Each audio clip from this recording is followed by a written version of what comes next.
Dans cette vidéo, nous allons voir les fonctions d'agrégation. Nous allons voir average qui est la moyenne, sum, minimum, maximum, count, count avec étoile, et nous allons aussi voir comment utiliser group by. Sans plus tarder, allons-y dans Microsoft SQL Server Management Studio. Je vais me connecter. Je vais entrer dans Database. Je vais... Attention. New Query. Et je vais entrer dans la base de données que nous utilisons depuis. Nous utilisons API. Et sans plus tarder, comme d'habitude, vous pouvez voir, nous sommes dans Master. Je vais utiliser Use. API.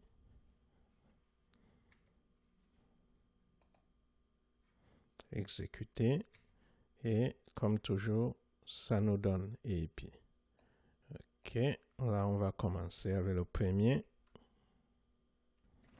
Je vais lancer un select simple, puis je vais introduire sum. Select from invoices.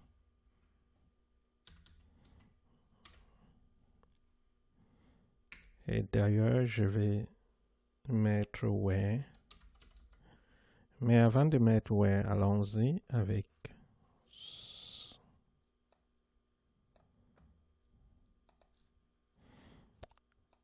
alors, nous voulons réellement voir qui nous doit de l'argent. Donc, c'est ça l'objectif. Votre patron veut voir qui nous doit de l'argent. Donc, on va dire sum.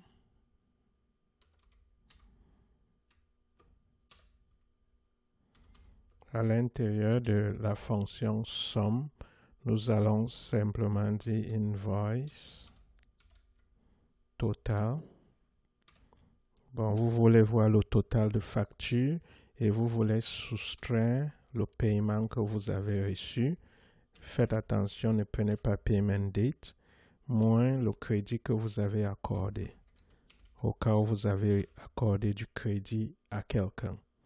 Et nous allons simplement dire as total due, donc le total qu'on nous doit. OK. Voilà le montant qu'on nous doit.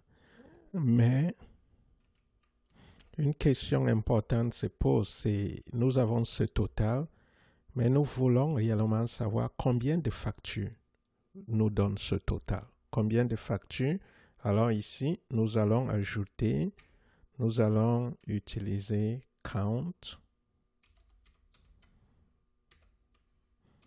Donc, nous allons lui dire d'aller compter tous les factures qui sont là, qui suivent cette... Bref, on va placer une condition pour que ça puisse marcher. On va dire count all. On va dire as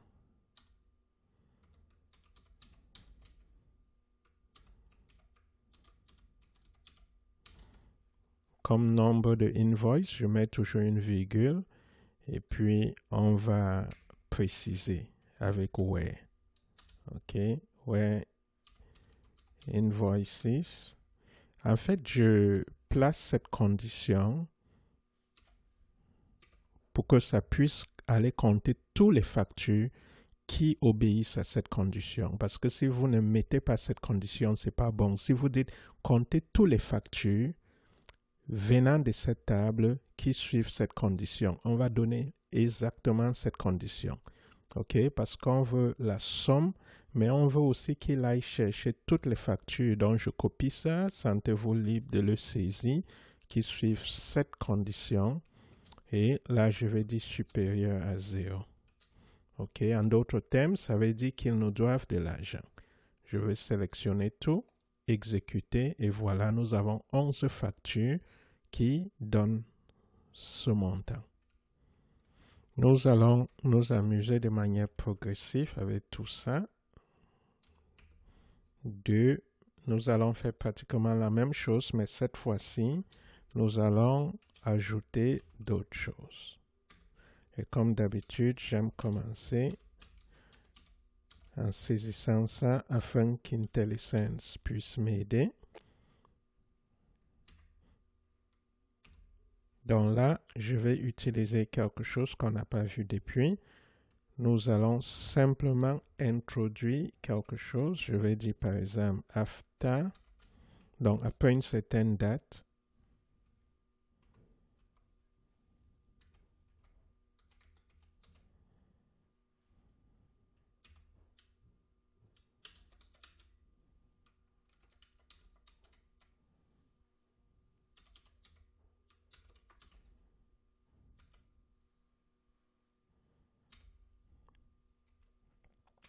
Vous allez voir partout où nous allons mettre les choses, ça va remplir avec ça.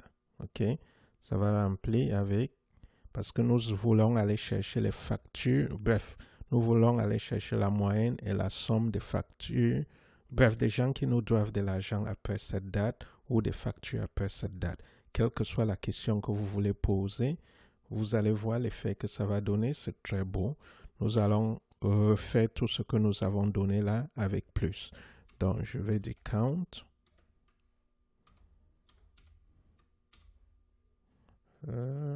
As.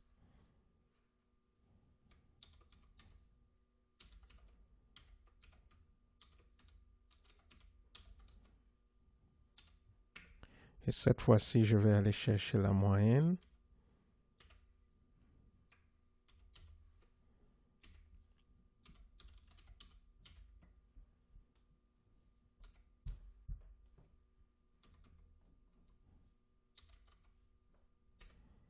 Donc, la moyenne du total de factures, je vais dire as.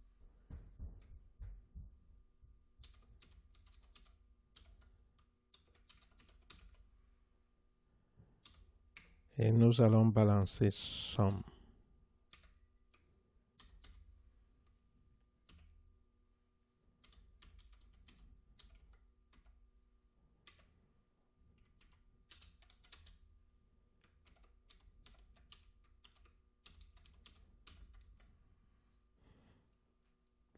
Et maintenant, nous allons donner quelques petites conditions. On va dire ouais, parce que nous voulons jouer avec cette date. On veut compter le nombre de factures qui existent après cette date. On veut la moyenne des factures et on veut la somme des factures. Après, on va jouer avec exactement ce qu'on a fait tantôt là en haut.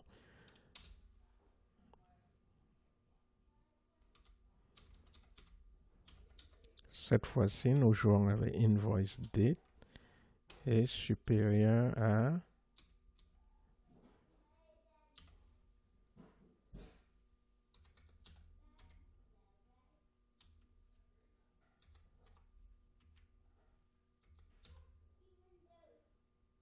OK, nous allons exécuter.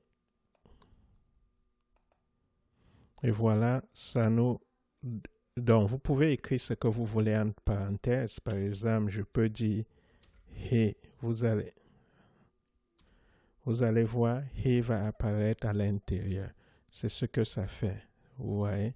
Donc, quel que soit ce que vous allez écrire ici, vous voulez mettre quelque chose qui va permettre à votre patron de comprendre ce que vous êtes en train de faire. Si, par exemple, il a demandé le nombre de factures après cette date, la moyenne et le total. Tout de suite ici, nous allons copier ce qu'on a fait ici, mais on va changer parce que là, on ne veut pas. D'ailleurs, oui, je vais copier et coller autre chose à l'intérieur de ça.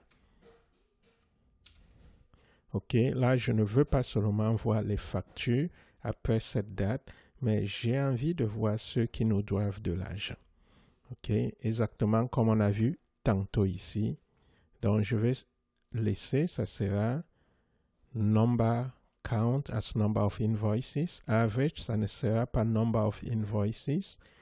Je vais, oui, on peut laisser average number of invoices, sum. Ici, je vais faire exactement ce qu'on a fait là en haut. Ça sera invoice total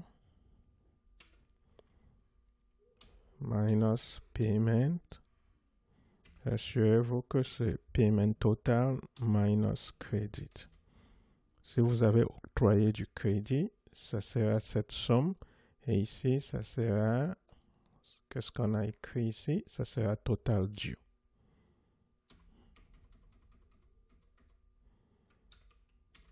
Donc, combien on vous doit. Maintenant, ici, ça ne sera plus la date, ça sera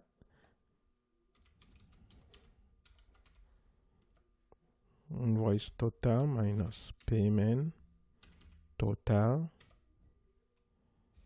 minus credit total et ça sera supérieur à 0.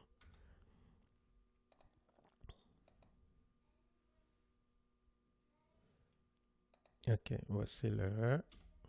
C'est ça. Donc, qu'est-ce qu'on est en train de faire? On va voir tous les factures on veut compter le nombre de gens qui nous doivent de l'argent et on veut voir la moyenne des factures. Quand on dit total facture, ça va toujours respecter ça. Alors, on y va. Nous avons, voici la moyenne, voici le total qu'on nous doit. Bien sûr, la moyenne et le total, c'est pratiquement la même chose dans ce cas parce que c'est des choses vraiment uniques. Vous voyez, c'est 11 factures différentes. Vous savez, très souvent, on est vraiment tenté à copier-coller, mais ça ne nous aide pas. Parfois, c'est mieux de saisir et de saisir. Ça a l'air d'être répétitif, mais ça vous permet de garder la syntaxe en mémoire. Comme on dit, c'est en forgeant qu'on devient forgeron. From invoices.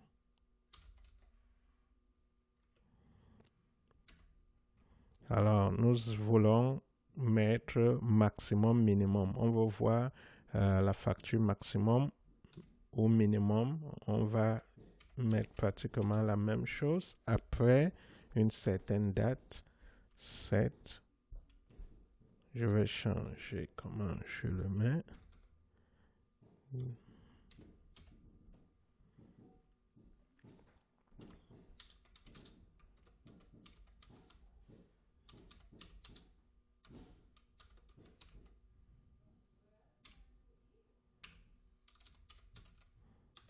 On va répéter pratiquement ce qu'on a fait tantôt. As number of invoices,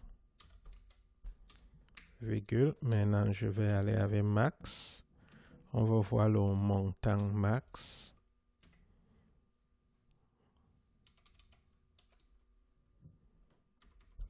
Non, je pense que c'est invoice.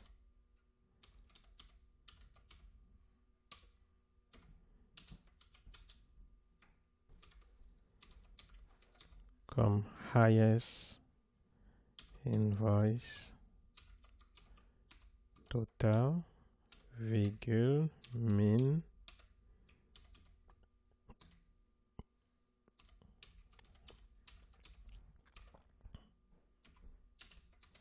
as lowest invoice total. Et bien sûr, on va balancer un where.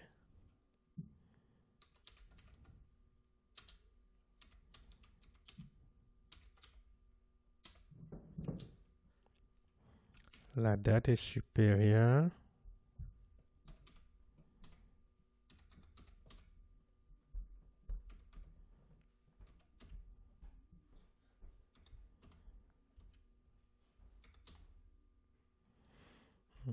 OK, on veut ce montant max et min. Voilà, on a 114 factures et voilà ce que nous avons. Lowest, highest et number of invoices après cette date. Et je vous encourage de répéter exactement la même chose qu'on a fait ici tantôt. Ici, changer au lieu d'utiliser invoice total, calculer ceux qui nous doivent de l'argent, mettez max et min de ceux qui nous doivent. D'ailleurs, si vous voulez, vous pouvez directement venir ici, mettre, balancer un max.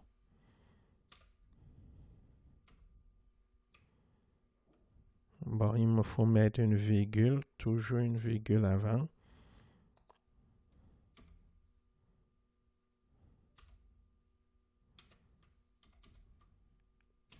Et si vous voulez, copier ça et coller et voyez ce que ça vous donne. OK? Bon, allons-y. Invoice total minus payment. Pas date, mais total minus credit. Total. Et on va le lancer en espérant qu'il n'y a pas d'erreur. Voilà, on aurait pu mettre as max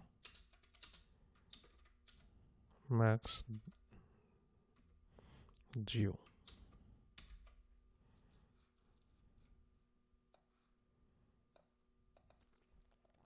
Donc, voici le total, mais voilà le max de ceux qui nous doivent de l'argent. Voilà le max et nous pouvons continuer avec le min.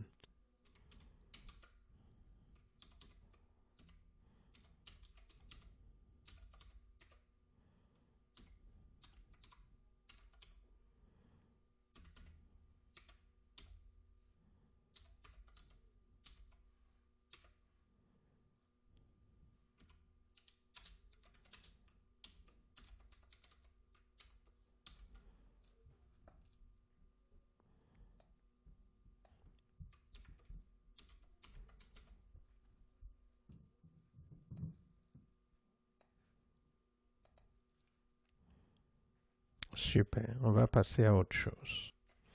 Alors, je vais copier ça et coller ici. Et je vais donner ça comme 4 parce que après, je pourrais vous envoyer tout ça au cas où vous avez des erreurs dans votre code. Vous pourrez utiliser ce que je vais vous envoyer. Super, donc on le laisse comme c'était. Et voici 4, on va passer à 5. Cette fois-ci, on va utiliser une table différente. On va aller jouer avec vendors. Donc, pour commencer, voyons ce qui est dans la table vendors.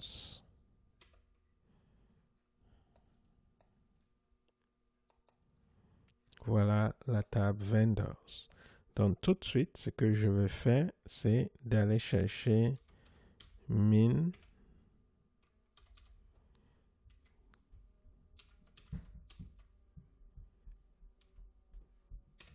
Alors, je vais voir les noms par ordre alphabétique. Donc, ça va aller chercher le premier nom. Il y a le premier nom et le dernier nom. OK, min par ordre alphabétique. Donc, c'est tout nom commençant par A, B. Donc, A, B, C, D jusqu'à Z. S'il y a un nom commençant par A, ça va nous donner comme min. Et on va aussi mettre max pour voir le dernier nom. OK, on y va comme first. Vendor par first name.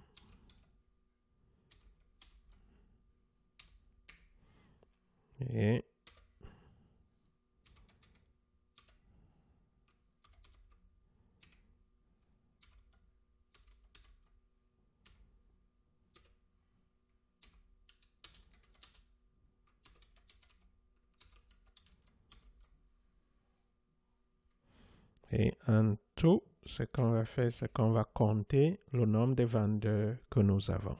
OK? Maintenant, nous ne disons plus count all pour donner une condition quelconque. Nous voulons simplement voir le nombre de vendeurs. Donc, on peut dire vendor name. Donc, ça va compter le nombre de noms de vendeurs, bref, le nombre de vendeurs qu'il y a.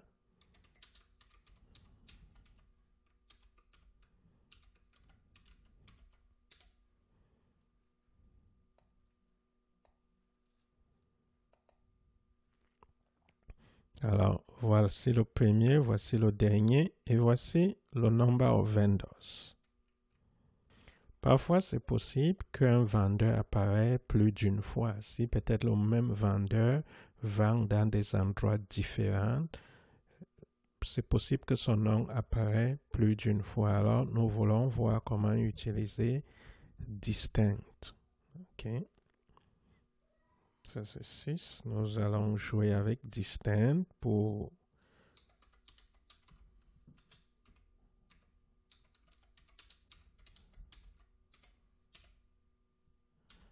cette fois-ci, je vais déclarer que count, non seulement je veux qu'il count les...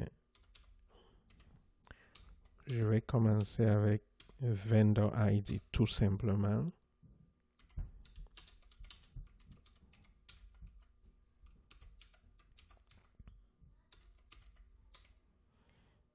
Donc, je peux simplement lancer, j'ai envie de voir le nombre de vendeurs. Et ça me dit 122. Alors, si je mets peut-être distinct, je veux voir les vendeurs distincts. Qu'est-ce que ça me donne? Ça me donne toujours 122. Mais maintenant, qu'est-ce qui se passe si je dis, je veux voir les vendeurs distincts à partir d'une certaine date? Ouais, invoice.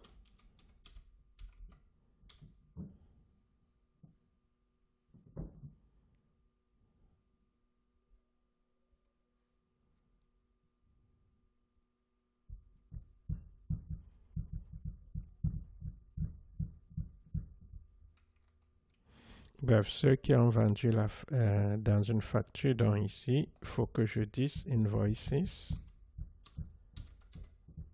OK. Avant d'aller là, ça c'était une erreur. Je veux voir le nombre des vendeurs par rapport aux factures que nous avons. Donc là, commençons. OK. On y va avec ça. On veut voir le nombre des gens qui ont vendu dans les factures. Voilà, on a 114 cette fois-ci. J'y vais avec distinct.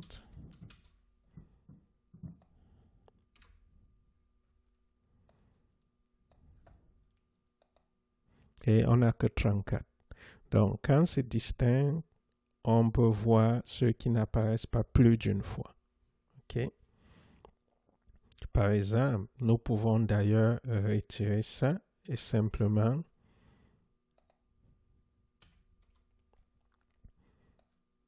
nous pouvons exécuter ça. Voilà, vous voyez qu'il y a, par rapport aux factures, il y a des noms, il y a des matricules qui apparaissent plus d'une fois. C'est pour cela que nous pouvons dire distinct. OK? Nous pouvons d'ailleurs le dire tout de suite là. Et vous voyez, ça ne se répète plus. Donc, ça compte ce qui est distinct. Et vous pouvez venir ici, vous allez voir, nous avons 34 rangées. Pourtant, sans distinct, c'est différent. Mais si nous voulons les compter, par exemple, si nous voulons connaître le nombre, OK, c'est où nous allons nous lancer. Nous voyons ces 34.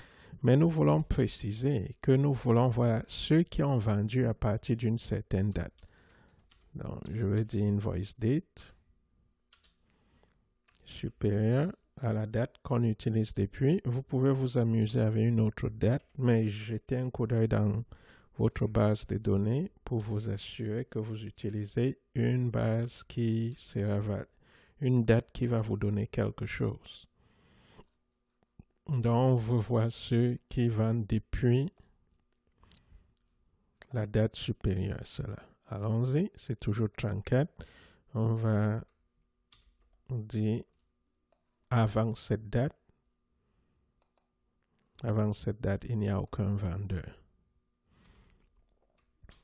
Et nous pouvons un peu panacher les choses en mettant count.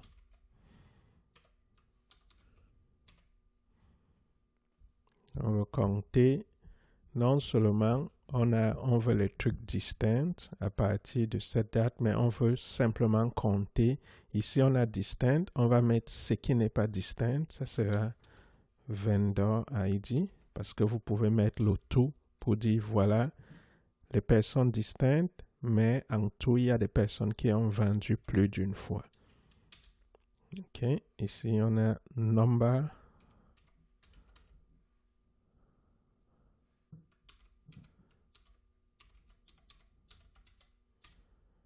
of invoices et du même coup, on peut jouer avec les autres qu'on a utilisés. Invoice total.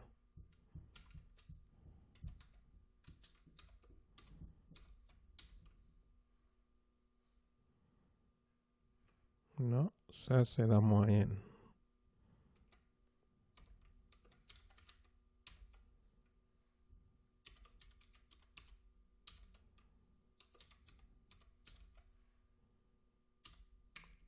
Et là, on va finir avec somme. Si vous voulez ajouter min et max pour jouer avec,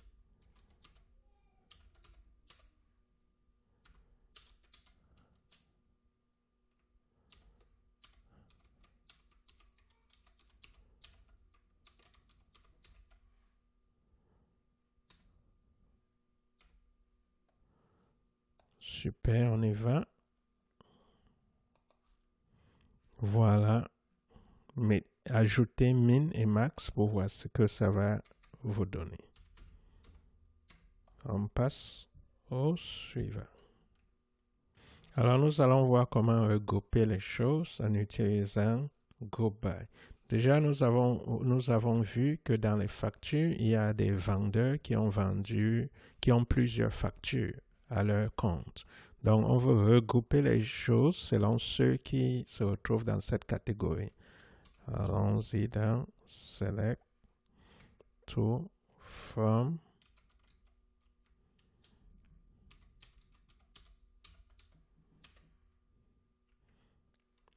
Et tout de suite ici, on va commencer avec Vendor ID.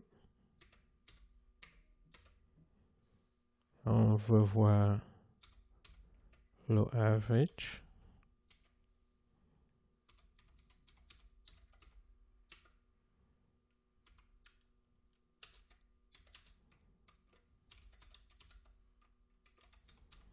Bon, je vais donner un nom plus court pour ne pas passer ma journée seulement à saisir.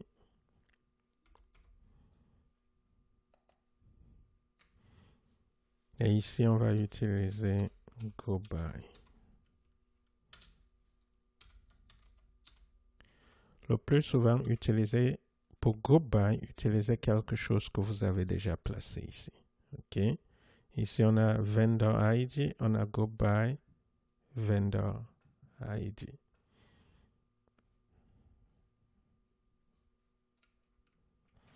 Bon, vous comprenez, ça indique qu'il y a une erreur simplement à cause de cette virgule. Quand on le retire, ça va là. Et exécutons avant d'ajouter la clause having, donc ayant. Donc voilà, ça regroupé. Vous voyez, il y a les choses qui ne se répètent pas. Et voilà les moyennes selon. Donc si vous avez quelqu'un qui a ce matricule 34 qui a vendu 5 fois, ça va donner la moyenne de ses ventes. Donc chaque fois que vous utilisez Group By, utilisez quelque chose qui est là, mais vous devez absolument avoir quelque chose d'agrégation que vous avez donné qui va permettre que ça puisse regrouper les choses. Alors nous allons d'ailleurs ajouter d'autres choses. On va dire par exemple having, donc qui ont une moyenne de invoice total. Vous pouvez dire supérieur à, je vais dire supérieur à 200, ok, ou à 2000, ça dépend de vous.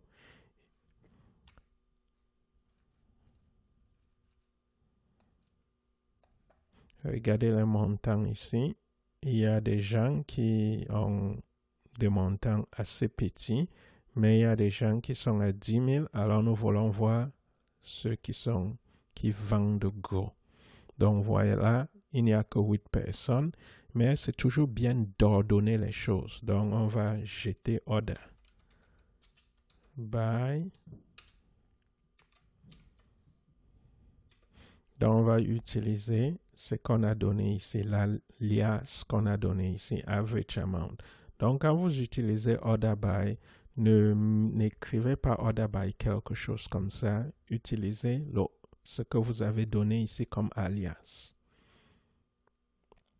Et je vais dire par ordre décroissant. Sinon, si vous ne mettez pas ça, ça va utiliser ce qui est là par défaut, qui est croissant, qui est ESC. Alors, non seulement ça nous a donné les mêmes 8, mais vous pouvez voir que ça commence par le plus gros et ça descend jusqu'au plus petit. Alors, cette fois-ci, sur l'examen qui vient, nous allons encore utiliser group by, un autre exemple de group by, mais cette fois-ci, comme fonction d'agrégation, on va utiliser count. Et on va aller dans la... Qu'est-ce qui se passe ici?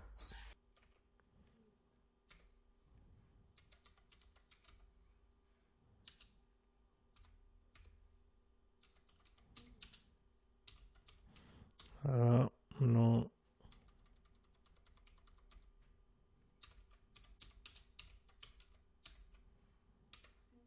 Voilà dans Vendors.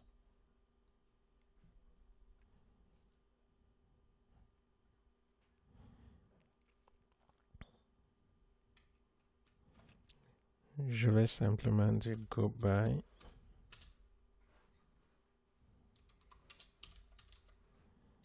Vendor ID. Alors, si nous exécutons ça, qu'est-ce que ça va nous donner? Vous voyez que go by ne marche pas, c'est-à-dire invalid select because it does not contain an aggregate function or the go by clause.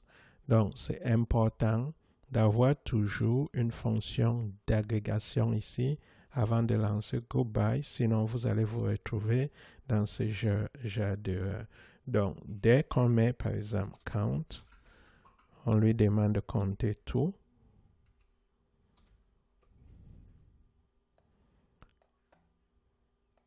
Et on exécute, vous voyez, c'est différent parce qu'il y a une fonction d'agrégation qui a été mise. Mais vous voyez, ça c'est pas du tout beau. Donc, on va rendre les choses un peu plus intéressantes. Ici, je vais dire par exemple vendor ID. Et puis, je vais mettre count là as invoice quantity. Dans la quantité de facture. Non, c'est pas vendor, c'est vendor ID.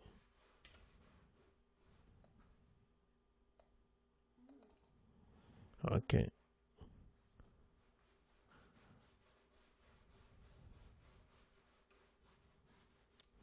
Mais dès que vous changez d'étape et vous mettez ici Invoices, vous allez voir que ça devient beaucoup plus intéressant. OK.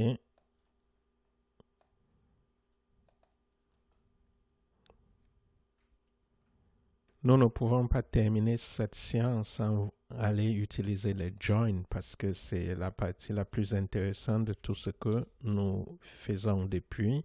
Comment aller chercher l'information venant de plusieurs tables et utiliser les fonctions d'agrégation. Allons-y avec select, all, from. On va dire invoices et on va invoices et je vais join au vendor. Et si nous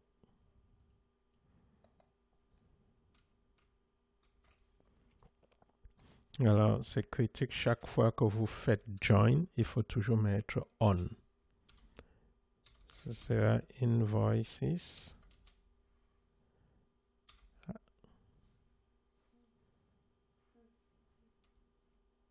Attention, invoices.vendor ID. Donc, dans la table de invoice, vous allez utiliser la colonne vendor ID et vous allez joindre ça à la colonne vendor ID qui se trouve dans la table vendors. Donc, dans vendors.vendor ID. Donc, si on lance ça, vous pouvez d'ailleurs le lancer comme c'est, mais ce n'est pas intéressant parce que vous allez simplement avoir trop de choses. Ça ne nous coûte rien de le lancer. Vous allez voir, c'est trop de choses. Donc, nous voulons maintenant jouer avec nos fonctions d'agrégation. Mais pour commencer, je vais dire vendor state.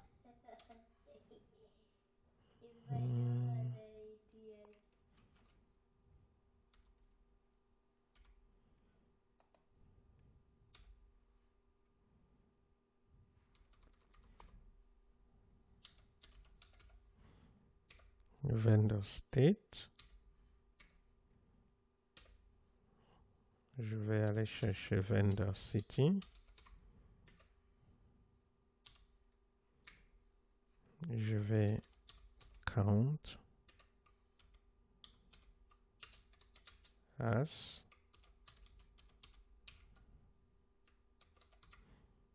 la quantité de factures et je vais également la moyenne.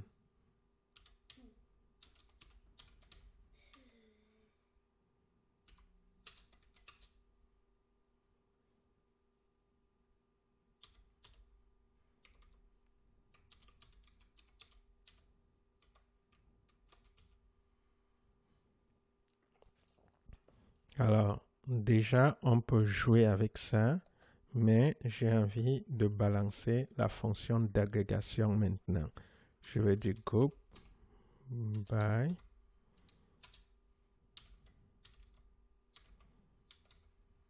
donc tous ceux qui sont dans une même état, ça va les regrouper, mais ça ne sera pas la fin. Ça va non seulement regrouper, mais nous voulons d'ailleurs. Arrêtons-nous ici, on va ajouter progressivement afin que vous puissiez voir et on va order by vendor state.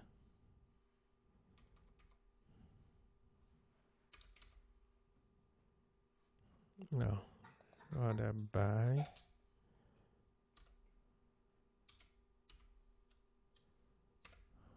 ok, on va exécuter ça.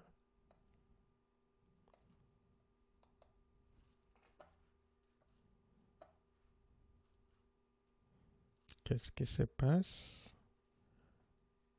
Où est-ce qu'il y a l'erreur? Invoices, vendor ID, vendors ID, vendor state. Alors, vous pouvez voir ici, ça nous dit que nous avons parlé de vendor city ici, mais nous ne l'avons pas mis dans la fonction d'agrégation. Donc, allons-y simplement avec ça et on va le lancer. Voilà ce que nous avons. Nous avons les états. Donc, s'il y a, par exemple, Arizona qui apparaît plus d'une fois, non, ça apparaît une seule fois. Californie apparaît 40 fois. Et voilà le montant de la Californie. Donc, ça regroupe selon ça. Mais dans ces états, la vérité, c'est qu'il y a aussi des villes qui apparaissent plus d'une fois. Donc, ici, on peut, par exemple, mettre vendor city.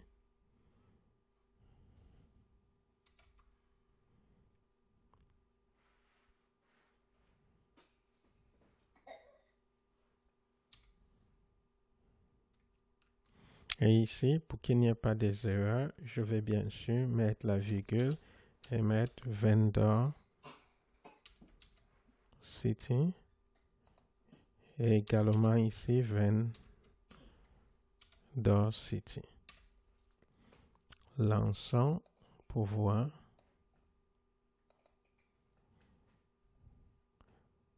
Vous voyez, ça veut dire en Californie, des 40 qu'on a eu, c'est aller faire le regroupement selon les villes qui sont là. les vendor city qui sont là. OK, ici, je vais...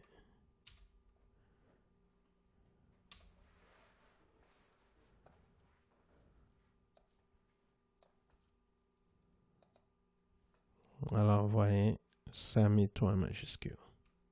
Donc, qu'est-ce qui se passe? Nous sommes allés chercher l'information venant de la table de invoice et nous avons joint cette information aux informations qui sont dans la table des vendeurs.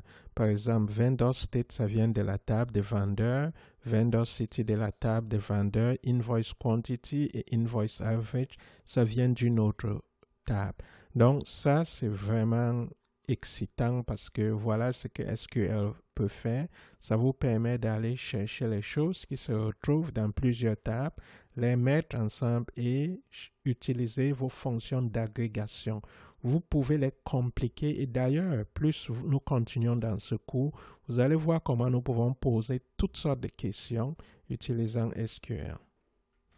Alors, si par exemple nous voulons voir uniquement ce qui apparaît plus d'une fois. Nous ne voulons pas voir les villes où il y a une seule facture, où il y a un seul vendeur. Nous voulons voir là où les choses apparaissent plus d'une fois. Qu'est-ce que nous pouvons faire? Je vais le copier parce que c'est rien de compliqué. Je vais le coller là. Et la seule chose que je vais faire, c'est après le premier group by, je vais venir ici et dire having. Donc après group by, je vais dire having. Donc que tout ce qu'on a compté, que ce soit plus d'un. OK? Je peux dire supérieur à 1.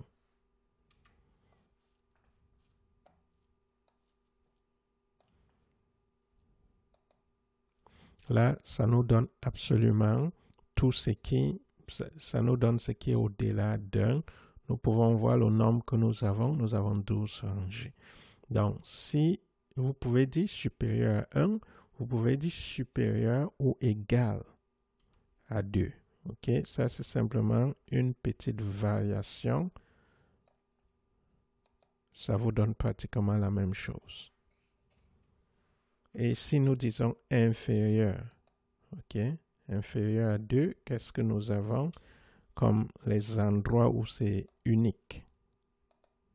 Voilà ce que nous avons. Et qu'en est-il si on dit qu'on veut, on ne veut pas juste voir là où il y a ce nom, il y a des choses comme ça. Bon, remettons à supérieur à 1.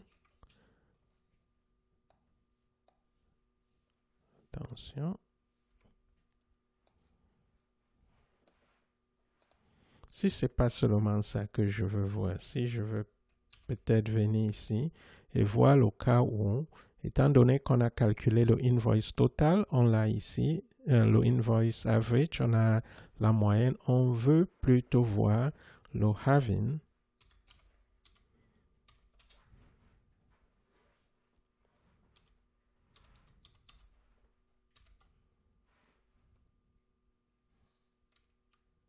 Si on veut plutôt voir le cas où nous avons une moyenne qui est peut-être supérieure à 500. La facture moyenne est supérieure à 500. Donc, je vais dire average.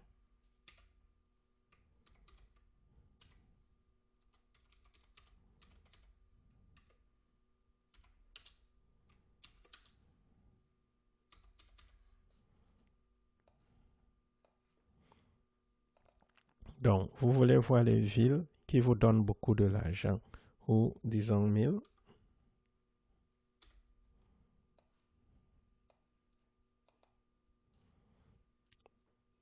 Qu'en est-il si on met 2000?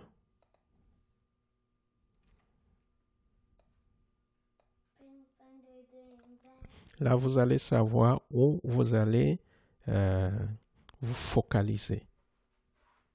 Alors, nous allons jouer avec certaines conditions. C'est important de comprendre l'ordre de certaines choses. Par exemple, quand nous disons select, le plus souvent, on va à From et on dit Where. Et là, on peut dire Group By. Et puis, on peut dire Having. Et finalement, on peut dire Order By. Donc, essayez de ne pas violer cet ordre. OK? Quand vous inversez les choses, ça peut vous causer des problèmes. Commencez Select From, Where, Group By, Having, Order By. Mémorisez ça, utilisez cela comme vous voulez. Par exemple, ici, on va jouer avec, on va simplement nous rendre la vie facile. On va copier ça et on va jouer avec. Bref, je vais simplement mettre là pour nous dire qu'on est en train de jouer avec quelque chose. Voici les dernières choses qu'on fait pour cette vidéo. Cette fois-ci, je vais utiliser plutôt Where. Au lieu d'utiliser Having, je vais changer ça. Je vais prendre ça. Au lieu de Having, je vais venir ici, mettre ça et le changer en Where. OK?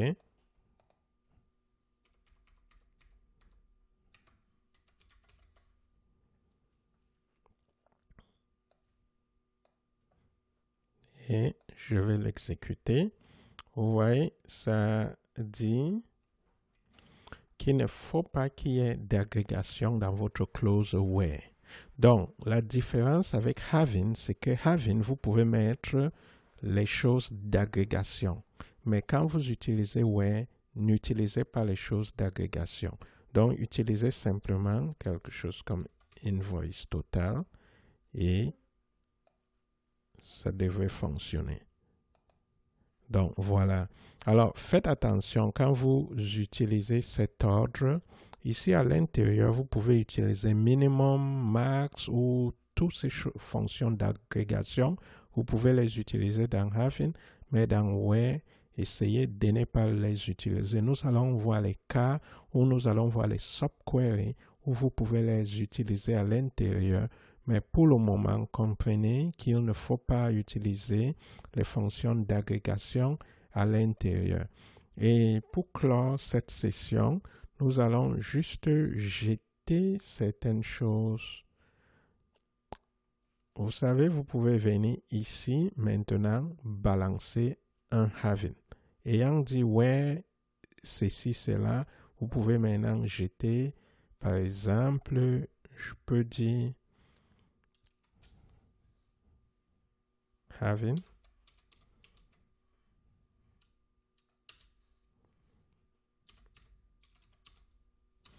Donc, je peux compliquer mon Having avec toutes sortes de choses. Bon, on va aller chercher un Having assez complexe pour clore cette session. Having Invoice Date Between. Donc, la date de nos factures doivent être entre ces deux dates. Donc, 2021 01 01 and je vais dire 2019 01 01. Attention, j'ai mis 2.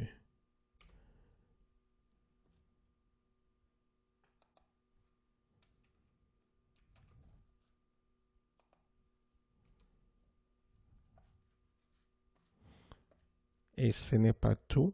Donc, on va le lancer et on va ajouter d'autres choses seulement à Having ici. OK? On va voir comment on peut jouer avec Having de toutes sortes de manières. Écoutez, on essaye de se rendre la vie trop compliquée. Je